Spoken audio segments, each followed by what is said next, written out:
முக்கிய செய்தி. இந்தியாவின் ஆபரேஷன் சிந்தூர் தாக்குதல் மூலம் பாகிஸ்தானுக்கு இந்திய மதிப்பில் சுமார் 30,000 கோடி ரூபாய் இழப்பு என தகவலானது தெரிவிக்கப்பட்டிருக்கிறது. இது குறித்த கூடுதல் விவரங்களை வழங்குவதற்காக இணைகிறார் எமது மூத்த துணை ஆசிரியர் ஜோ மகேஸ்வரன். ஜோ மகேஷ், விவரங்களை வழங்கலாம். விக்னேஷ், இந்தியாவிலே காஷ்மீரிலே சுற்றுலா பயணிகள் மீது கடந்த மாதம் 22ஆம் தேதி பாகிஸ்தானில் பயிற்சி பெற்ற பயங்கரவாதிகள் நடத்திய கொடூர தாக்குதலுக்கு பதிலடி கொடுக்கின்ற வகையிலே இந்திய ராணுவத்தினுடைய ஆபரேஷன் சிந்தூர் கடந்த 7ஆம் தேதி தொடங்கியது. 4 நாட்கள் நடைபெற்ற ஆபரேஷன் சிந்தூர் ராணுவ நடவடிக்கையிலே பாகிஸ்தான் ஆக்கிரமிப்பு வைத்திருக்கிற காஷ்மீர் உள்ளிட்ட பகுதிகளிலே 9 இடங்களிலே மிக துல்லியமான ஒரு தாக்குதலை இந்தியா நடத்தியது. அதிலே அங்கு பாகிஸ்தான் ஆக்கிரமித்து வைத்திருக்கிற காஷ்மீர் பகுதிகளிலே பயங்கரவாதிகளுடைய பயிற்சி முகாம், தலைமை அலுவலகம் உள்ளிட்ட நிலைகளிலே குறிவைத்து தாக்குதல் நடத்தப்பட்டதிலே 100க்கும் மேற்பட்ட பயங்கரவாதிகள் கொல்லப்பட்டனர்.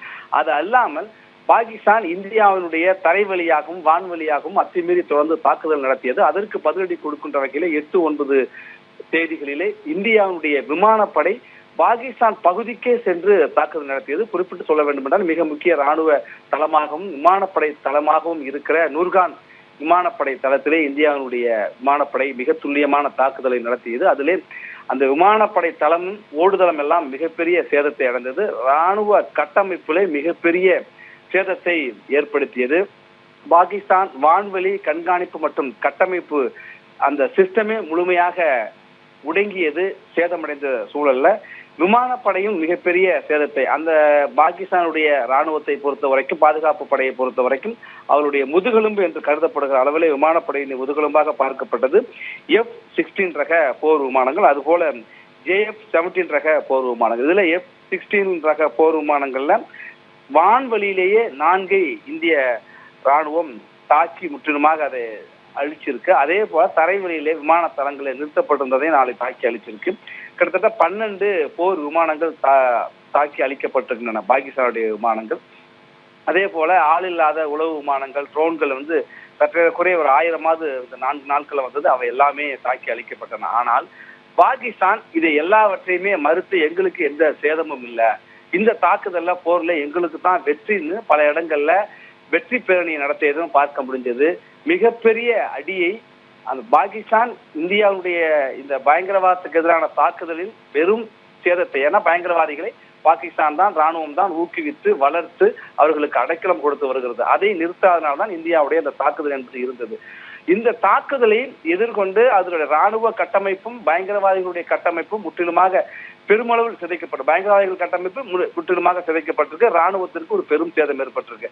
ஆனா இது எதையுமே இல்லை அப்படின்னு சொல்லி சர்வதேச சமூகத்தை நம்ப வைப்பதற்காக ஒரு வெற்றி பேரணி நடத்தினாங்க.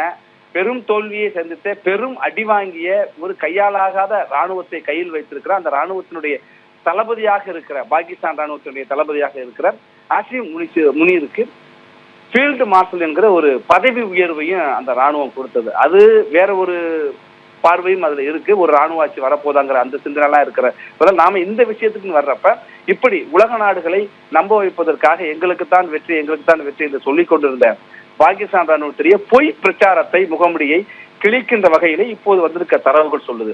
இந்த ஓப்பன் சோர்ஸ் இன்டெலிஜென்ஸ் என்கிற மூலமாக ISR உளவு மற்றும் கண்காணிப்பு அமைப்பினுடைய தரவுகள், சமூக வலைதளங்கள் வந்த புகைப்படங்கள், வீடியோக்கள், செயற்கைக்கோள் புகைப்படங்கள், வீடியோக்கள், தனிநபர்கள் பகிர்ந்த புகைப்படங்கள், வீடியோக்கள், தகவல்கள், இவற்றையெல்லாம் கொண்டு ஒரு பகுப்பாய்வு செய்து ஒரு விபரத்தை வெளியிட்டிருக்காங்க. அதுல F-16 ரக போர் விமானங்கள் உட்பட 12 போர் விமானங்கள் தாக்கி அழிக்கப்பட்டிருந்தன. பாகிஸ்தானுடைய வான்வழி கட்டமைப்புல ஒரு பெரும் சேதத்தை, அவர்களுடைய முதுகெலும்பையே இந்தியாவினுடைய தாக்குதல் உடைச்சி நொறுக்கிட்டு அப்படின்னு சொல்றாங்க.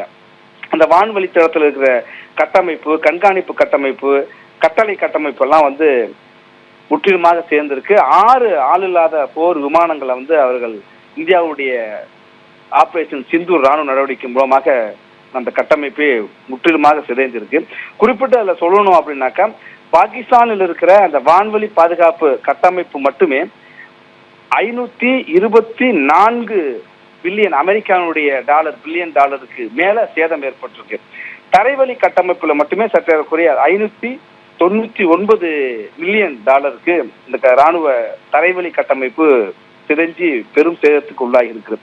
மொத்தமா பாக்குறப்ப 3.36 பில்லியன் அமெரிக்க டாலர் மதிப்புக்கான சேதம். இந்திய ரூபாயோடு ஒப்பிட்டு பார்க்கின்றப்ப சற்றேறக்குறைய ஒரு 30,000 கோடிக்கு மேல ஒரு பெரும் சேதத்தை பாகிஸ்தான் ராணுவம் சந்தித்திருக்கிறது. பெரும் இழப்பை சந்திருக்கிறது. பாகிஸ்தான் ராணுவ கட்டமைப்பினுடைய முதுகெலும்பே அடித்து நொறுக்கப்பட்டிருக்கு அப்படிங்கறதான் இந்த தரவுகள்ல தெரிய வந்திருக்கு. உலக நாடுகளை ஏமாற்றுவதற்காக வெற்றி பேரணியும் ராணுவ தளபதிக்கு பதவி உயர்வையும் கொடுத்த பாகிஸ்தானுடைய இந்த பொய் பிரச்சாரம் தொடர்ச்சியாக இந்தியாவுடைய ஆபரேஷன்களுக்கான, அதாவது ராணுவ நடவடிக்கைகளுக்கான தலைமை இயக்குநர்கள் செய்தியாளர் சந்திப்பில் நிறைய சொல்லிட்டு இருந்தாங்க. பாகிஸ்தான் தொடர்ந்து பொய் பிரச்சாரங்களை முன்னெடுத்துக்கிட்டே இருக்கும், அது காலங்காலமா உள்ளது. இப்போதும் நிறைய இழப்புகளை அவர்கள் சந்தித்திருந்தாலும் கூட அதெல்லாம் இல்லைன்னு சொல்லிட்டு இருப்பாங்கன்னு சொல்லியிருந்தாங்க. அது மீண்டும் நிரூபணமாயிருக்கிறது. இந்தியாவுடைய ராணுவ நடவடிக்கை என்பது மிக துல்லிய தாக்குதல் என்பது இந்தியாவுக்கு மிகப்பெரிய வெற்றியை கொடுத்திருக்கு. இந்திய ராணுவத்தினுடைய முப்படைகள், குறிப்பாக விமானப்படையினுடைய வீரத்தையும் தீரத்தையும் துல்லியமான தாக்குதலையும் தொழில்நுட்ப அறிவையும் உலகம் இன்னைக்கு வியந்து பார்த்துக்கிட்டு இருக்கு. எப்படி ஒரு நாட்டுக்குள்ள போய் அந்த பயங்கரவாதிகள் ஒரு பொதுமக்களுக்கு ஒருவருக்கு கூட பாதிப்பு ஏற்படாமல் குறிப்பிட்ட இலக்கை மட்டுமே மிக துல்லியமாக இந்தியா தாக்குதல் நடத்தியிருக்கிறது. ஆபரேஷன் சிந்தூர் இந்தியாவினுடைய போர் ராணுவ பாதுகாப்பு வலிமையை உலகத்திற்கு உணர்த்தி இருக்கிற சூழல்ல பாகிஸ்தானுடைய இந்த சேதம் என்பதும் அதிகாரப்பூர்வமாக ஆதாரப்பூர்வமாக வந்திருக்கிறது. பாகிஸ்தானுடைய பொய் பிரச்சாரத்தை முறியடித்திருக்கிறது என்பதையும் பார்க்க முடிகிறது.